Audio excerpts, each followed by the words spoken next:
जय श्रीराम, जय श्रीराम, जय श्रीराम, जय श्रीराम, जय श्रीराम, जय श्रीराम। रामनवमी निमित्त आपण सारे या ठिकाणी एकत्रित आलेले आहोत। रामनवमीच्या या औचित्याने आज प्रभू रामचंद्रांच्या चरणी आपण सारे नतमस्तक होत आहोत आणि राम जन्मोत्सव आज अतिशय उत्साहामध्ये आपण सारे साजरा केला। आजच्या या राम जन्मोत्सवाच्या सोहळ्याला पावसाने देखील हजेरी लावलेली आहे। हवामान खात्याने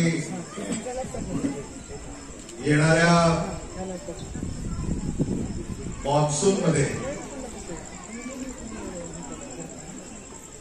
चांगला पाऊस होणार आहे असं वर्तवलंय।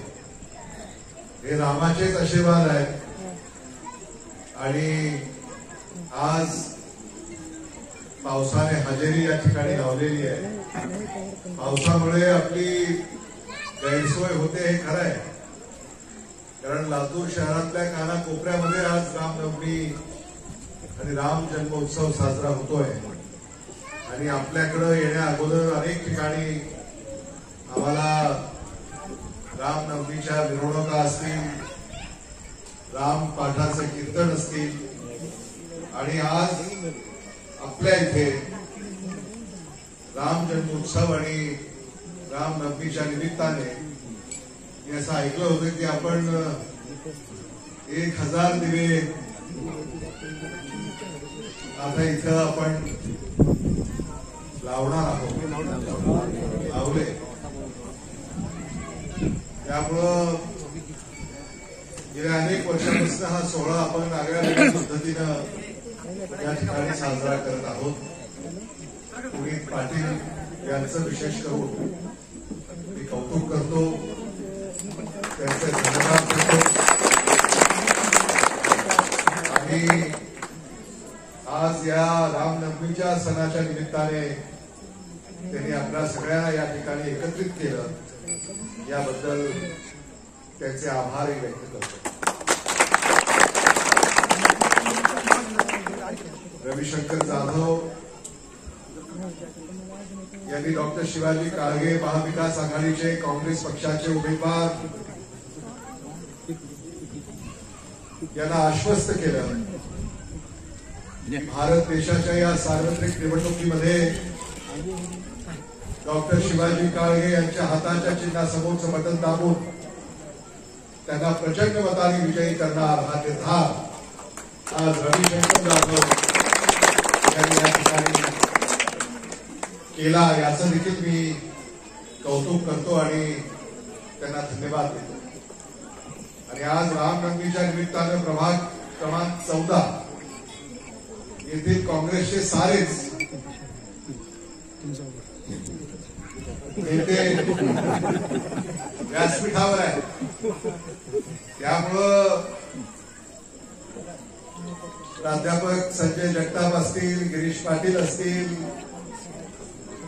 पंडित कावळे असतील, गणेश एस.आर. देशमुख असतील, अमित जाधव असतील आणि शेळके असतील, सगळेच म्हणजे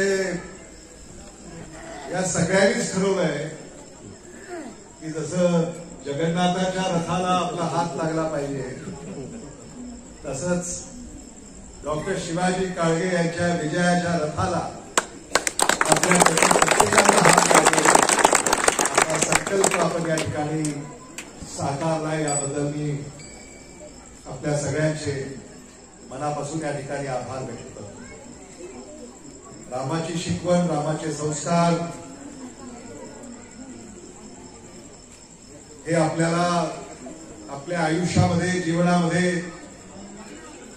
योग्य मार्गाने मार्गक्रमण करण्यासाठी मदत करतील ही देखील आशा या ठिकाणी मी व्यक्त करतो। आणि प्रभू राम यांच्या चरणी पुन्हा एकदा नतमस्तक होतो. प्रभू राम आपणा सर्वांना आपल्या जीवनामध्ये सुख, समाधान, शांती आणि समृद्धी प्रदान करो. याच प्रार्थना प्रभू रामांच्या चरणी आज रामनवमीच्या निमित्तानं मी आपल्या सगळ्यांच्या वतीनं करतो. रामनवमीच्या आपणा सर्वांना लाख लाख शुभेच्छा. धन्यवाद. जय हिंद, जय महाराष्ट्र, जय श्रीराम.